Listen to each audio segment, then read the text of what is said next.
In this lesson, we will go over how to use the treatment screen to record any and all treatment provided to the patient. From the patient dashboard, tap on the treatment button to open the treatment screen. Once the screen opens, we see general information about the patient in the top portion of the screen. In this section, we can view as well as update the patient's allergies and medications, just like we did on the triage screen. We can also assign a practitioner to the patient by selecting a name from the practitioner drop-down list. This allows for practitioners to see all the patients assigned to them in the provider dashboard. To add another set of vitals while in the treatment screen, you can tap on the Vitals button located on the lower right-hand side of the screen. When the Vitals page opens, we see a history of all the vital signs that have been recorded during this visit. To add an additional set of vitals, tap on the Add button. Vital sign data can be backdated in EMR so that you can accurately represent when the vital signs were actually taken. To do this, tap on the Time button. This opens the time window with the date selected on the left and the current time on the right. Tap on the Clear button and enter the time that the vitals were actually taken. After the correct time is entered, tap on OK and then tap on Save. Tapping on the Back button will return the user to the treatment screen. Knowing which bed the patient is located in is extremely important in an FMS setting. In the FMS setting, you may have multiple sections and hundreds of beds. For accountability purposes, it is a good practice to assign patients to beds. To assign a patient to a bed, you can either tap on the bed icon on the top right of the screen or go to the navigation button in the top left corner and choose Bed Assignment from the middle of the drop-down list. If the patient is not currently assigned to a bed, the bed icon will read None. When the bed assignment screen opens, tapping on the Select Section drop-down box shows the available bed sections. By selecting one of the sections, a list of beds is shown, along with the bed type. Sections, bed numbers, and bed types, which include standard, bariatric, or Westcott, are established during the location setup process.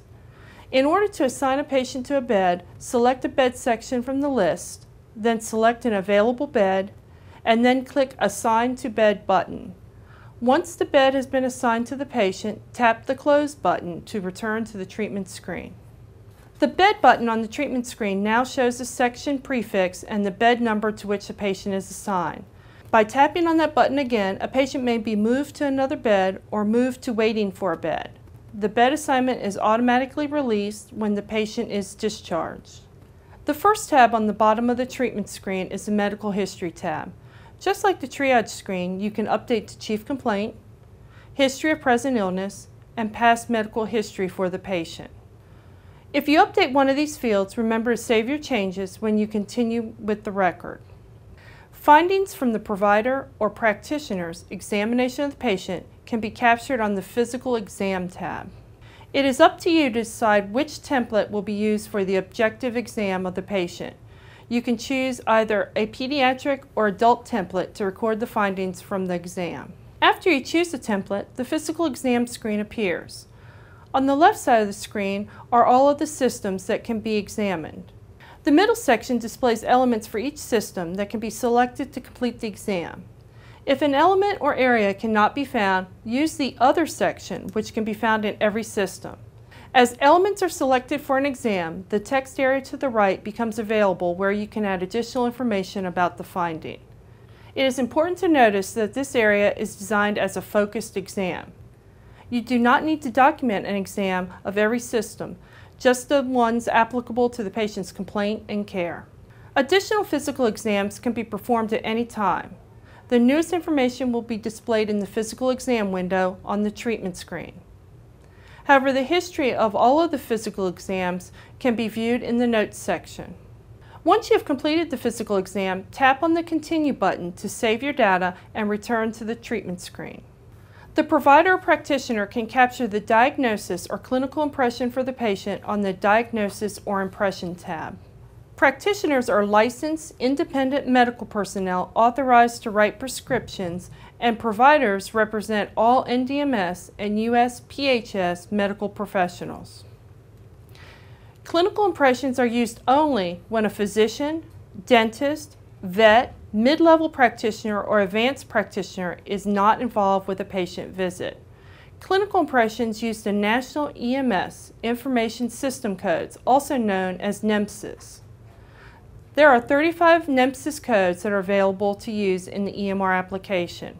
It is important to note that if there is no impression listed to describe what is happening to the patient, the provider should use "not available" and then use the free text field to describe what is occurring with this patient. The Diagnosis tab is available only to practitioners and is linked to ICD-10 codes. Diagnosis can be searched for using either a keyword search or a category-driven search. As an example, using the keyword search, a practitioner could enter AMI. This will bring up circulatory, ischemic heart disease, acute myocardial infarction, and circulatory, other heart disease, chest pain. The practitioner can choose the appropriate diagnosis by clicking on it and then tapping the Add Diagnosis button. This will add the diagnosis pick list. A free-form text field next to the checked diagnosis is available for further explanation if necessary.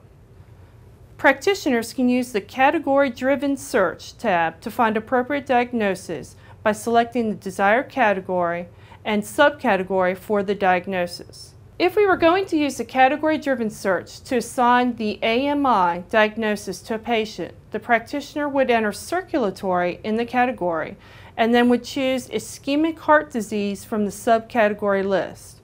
This would bring up all of the diagnoses under the section and the practitioner could select the AMI diagnosis. Each diagnosis will populate in the new diagnosis box on the right of the screen. A practitioner can choose as many diagnoses as necessary, but must choose one as the primary diagnosis. After selecting the primary diagnosis, the practitioner will hit Save to return to the treatment screen. Practitioners are encouraged to enter a procedure note for any major procedure performed. At minimum, the name of the procedure should be entered.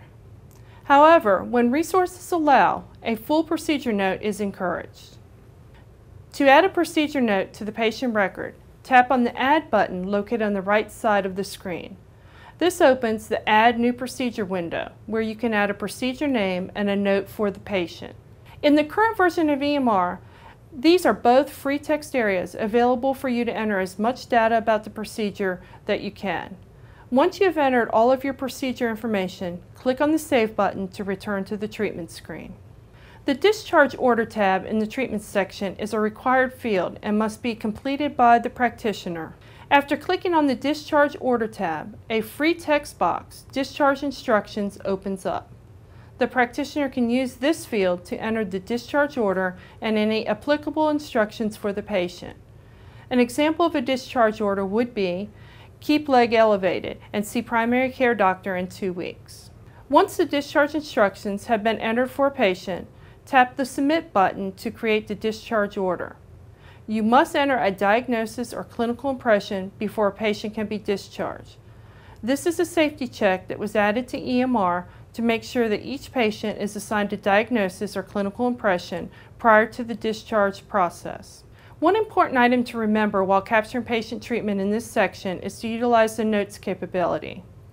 If you are having trouble identifying where to put information, you can always put it in a note.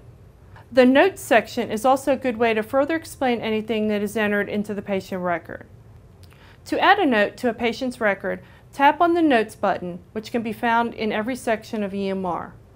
Once the Notes screen opens, you can click the Add button to create a new note for the patient. On the Create Notes screen, you can indicate the note type, which will help with finding specific notes in the patient record. There are 9 different note categories, which include registration, triage, treatment, discharge, review of systems, physical exam, adverse reaction override, acuity update, and procedure note. Under the note type is the text area where you can enter as much information as you would like. Once you have finished the note, tap the Save button to return to Notes screen. Many notes are auto-created when action takes place. An example would be if you change the acuity level of a patient. A note is automatically created which marks the time and acuity level change. All provider and practitioner notes should be recorded in the Notes section. Please get comfortable viewing and recording notes, as this is a very important function in capturing an accurate patient encounter. You can also add attachments within the Notes section.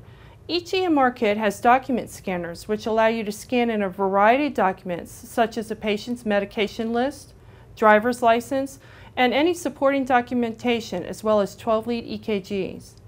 These documents are saved to the computer's desktop after they are scanned. To attach the document to the individual patient record, you need to have the Create Note box open. This can be in any screen. You will then tap on the Attach File tab. This brings up an area where you can browse for the document that you just saved to the desktop. This attach file procedure is the same type of procedure most of you are familiar with when you attach files to emails. When you have completed these two steps, click on Save at the bottom of the box and the file will be saved within a note in the patient's record.